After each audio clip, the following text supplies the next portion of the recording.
Presented by Samsung Digital Hope. Imagine a brighter tomorrow today.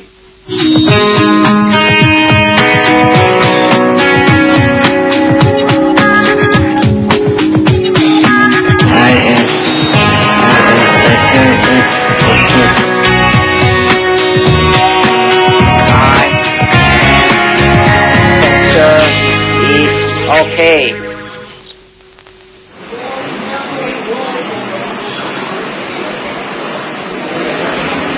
The obstacles facing the disabled are enormous. In Singapore, several 100,000 people are estimated to belong to the disabled community. They suffer from visual, hearing, physical, mental, or some other handicap. Their stories may be sad, but by no means unique. Society as a whole is keenly aware of their special needs, and much is being done.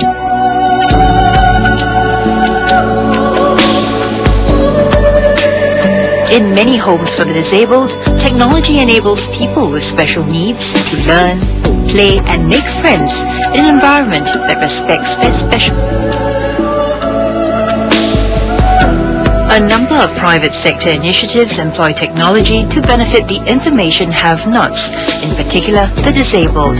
The Samsung Digital Hope program leverages on technology to provide a brighter future for the less fortunate in Southeast Asia and Australia. We can all agree that there's no denying that technology is an important feature of modern life. But its impact can be made even more significant, especially for people with disability.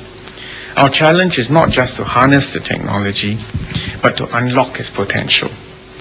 It is up to us to bring the benefits of technology to people and to apply it in creative ways.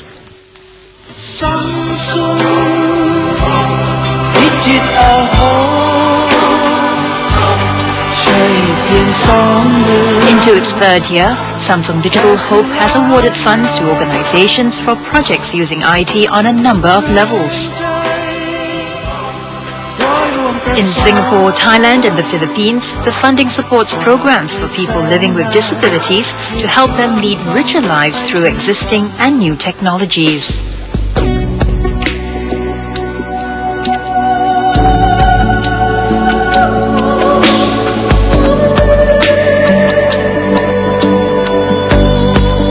In Australia, Indonesia, Malaysia, and Vietnam, disadvantaged youth are the beneficiaries.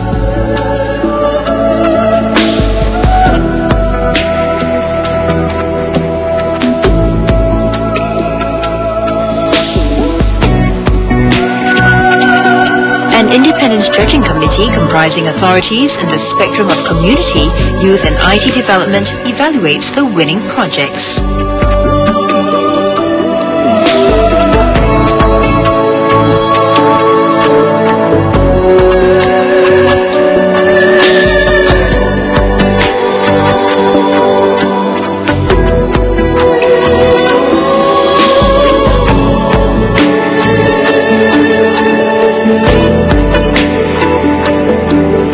This year's winners of the Samsung Digital Hope grants include a mobile multimedia unit for tsunami disaster victims,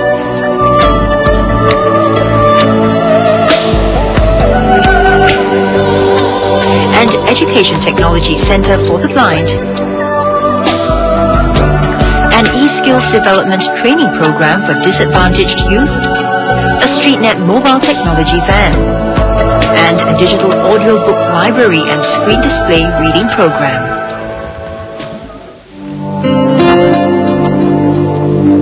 One of the winning projects last year was the Brainy Communicator, a device using human brainwaves to tell computers what to do. The device was tested on Mr. Yong Sam Choi, a tetraplegic who became paralyzed after an industrial accident. Brainy Communicator translates brain waves and allows the disabled to control a wheelchair, manipulate robotic arms, or type emails. Research subjects need to be trained to concentrate. This is a laborious process which slows their ability to use the device. The project is still in its experimental phase and could take years before practical applications are developed for the technology. I was an active man before, can dance, can swim, can move about. And then now, after accident, I was so restricted that I feel very sad that my mobility totally lost. I need already a caregiver to take care of me for my everything, my toilet business lah, my shower lah, my passing motion, all it, my eating, all need to be fed. Which I feel really sad, but can't help it also.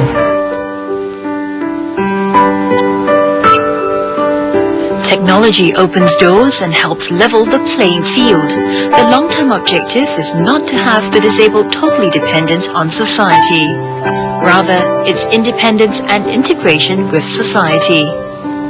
With groundbreaking projects like these, it looks like those days are not far off.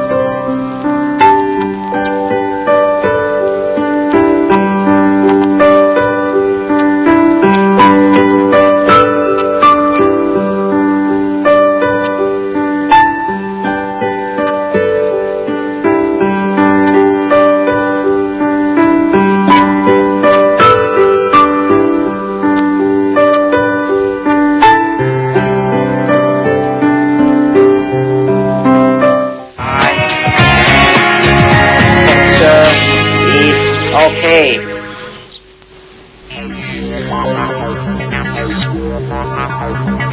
The latest whiz-bang technologies and high-tech gizmos pull in the crowds at IT fairs.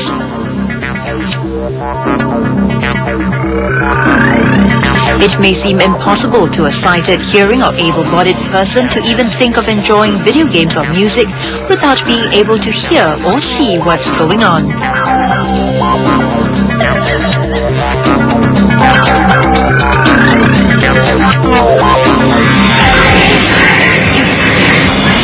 Yet the world of gaming is opening up to the blind, deaf or physically impaired people.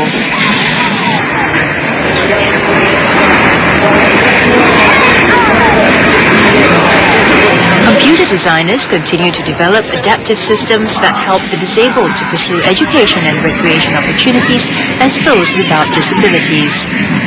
With support from Samsung Asia, the Society for the Physically Disabled has adapted games controllers to promote inclusive gaming.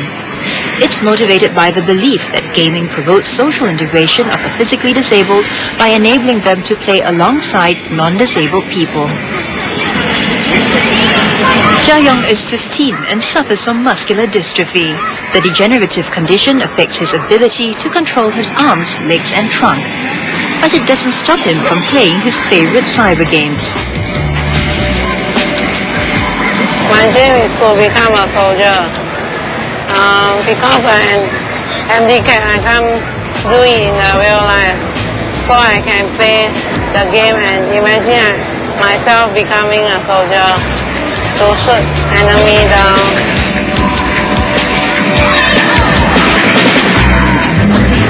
Let's say I play another game, Halo, like shooting gun, then I can use the gun to shoot on enemies. So I feel like become a soldier.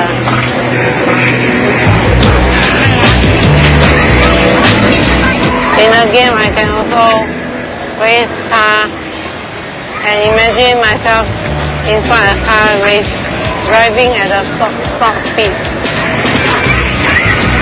For Jia-Yong and his friends, specially designed games controllers help them overcome their physical limitations and enable them to perform as well as anyone else.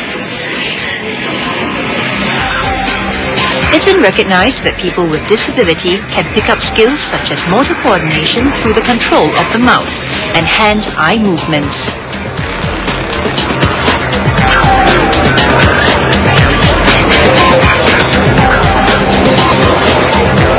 Physical disabilities come in different forms, so there's no one-size-fits-all solutions.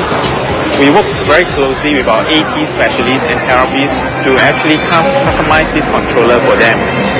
For example, for tetraplegic, they typically have difficulties using the left and the right triggers.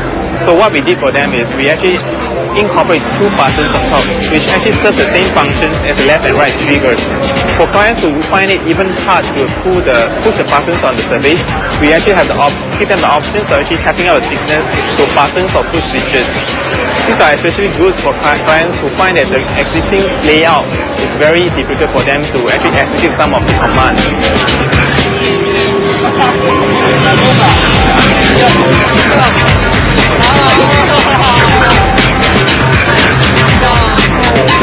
Enable cyber games allows people with physical disabilities to participate in mainstream cyber games through the use of assistive technologies.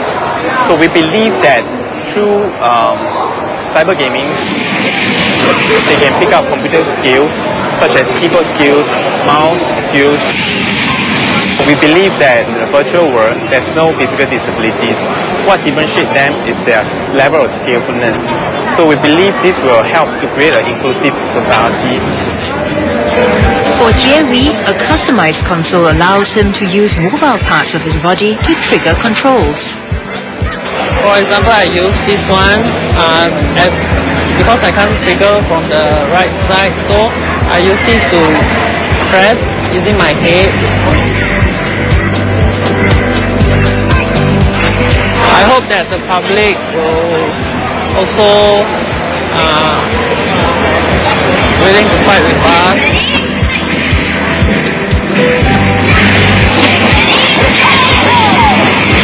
I hope the public will not take us as disabled, but we are enabled. Gaming stimulates on a conscious level as much as it provides subconscious pleasure. We also believe that there's a lot of benefits that these programs can bring about. We believe a lot of our clients can actually have opportunities that they normally do not have. Be it physical limitations or financial limitations, a lot of our clients do not have the opportunities to actually participate in Xbox gaming or PC gaming. With these programs, one of the main objectives is to let them have fun. But of course, there's a lot of other skills they can pick up through cyber gaming as well. In long term, we hope to actually use this as a platform to launch a virtual rehabilitation program. Based on our initial studies, gaming actually promotes a lot of brain activities. We actually believe that with the right controllers, with the right technologies, we can help our clients to actually participate in rehabilitation through a very fun way. The argument for video games as a positive force is a coherent one. And for these boys, gaming can be truly life-affirming, opening up new worlds and new experiences. We are hoping next year we will be able to do a full-fledged event to incorporate more customized controllers to cater to the special needs of our clients. Hopefully, and able to cover about 200 players. Currently, we have only about 20 players.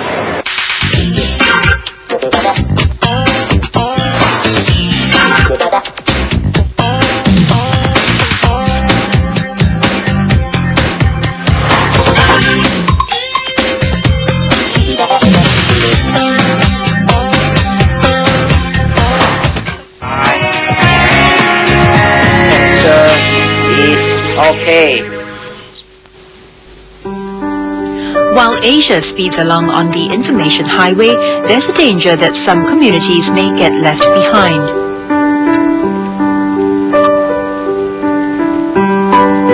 Infocom tools may help make the lives of the disabled more comfortable and hassle-free.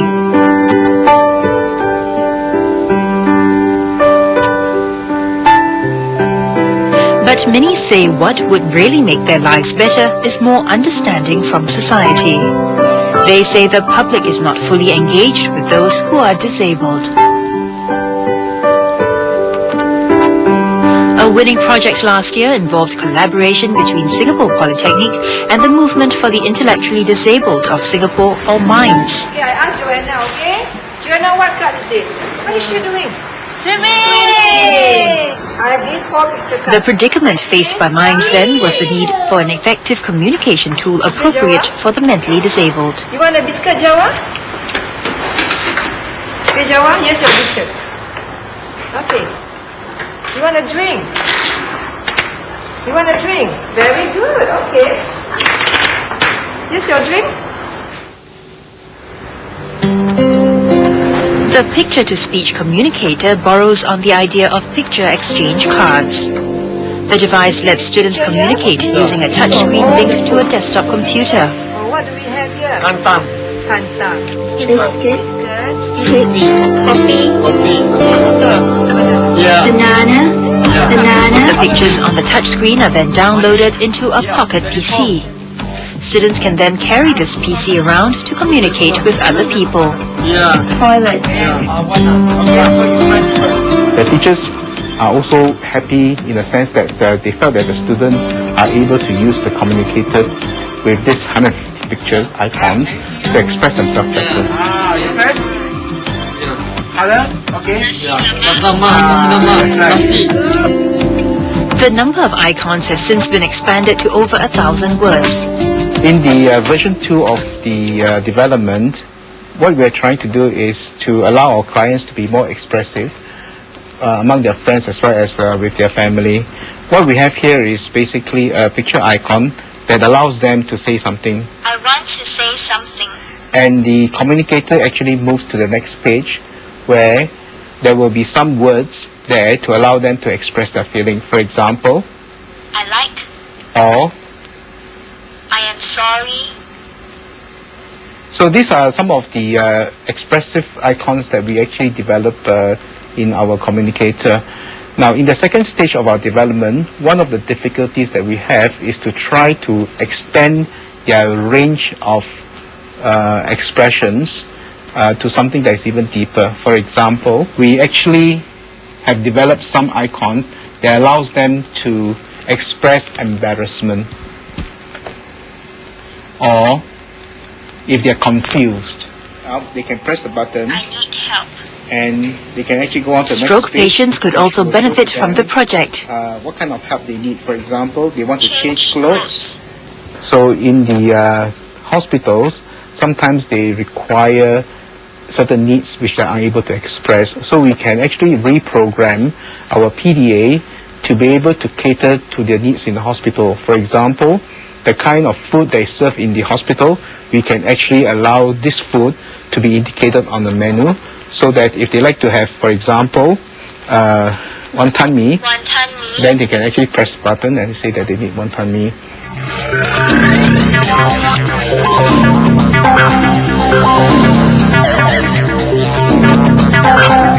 Ronnie and his team at SBK are working on a spectrum of assistive devices to help the disabled. They are still fine-tuning the selection of words to pictures for regional use.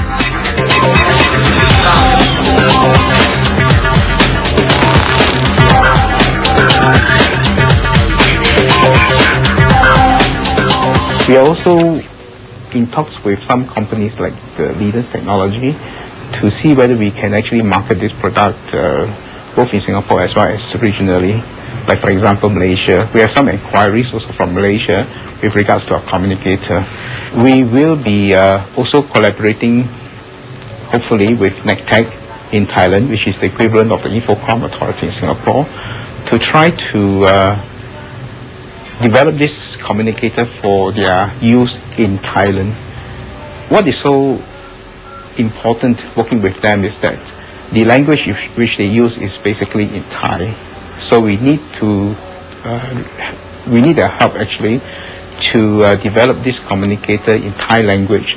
So which means that we need to work with their engineers there to use some sort of a voice engine to actually translate our picture icons into Thai language. So in this case here, this communicator will then find relevance for the disabled in Thailand.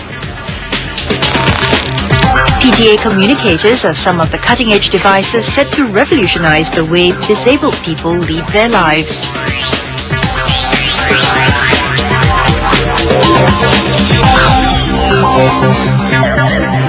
what we have done as compared to the last version is that in the 1500 word icon or picture icons, the clients is able to express themselves better. Like for example, if they don't feel well, there is an icon that says that I feel sick, and then after that they can go in to express themselves as to which part of the body they feel sick. So in this case here, we find that the clients actually can be more expressive in expressing their needs.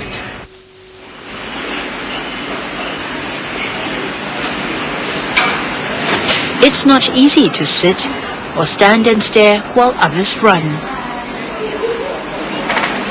Who knows this better than people with physical disabilities? For those who do not give up, disability is all but in the mind.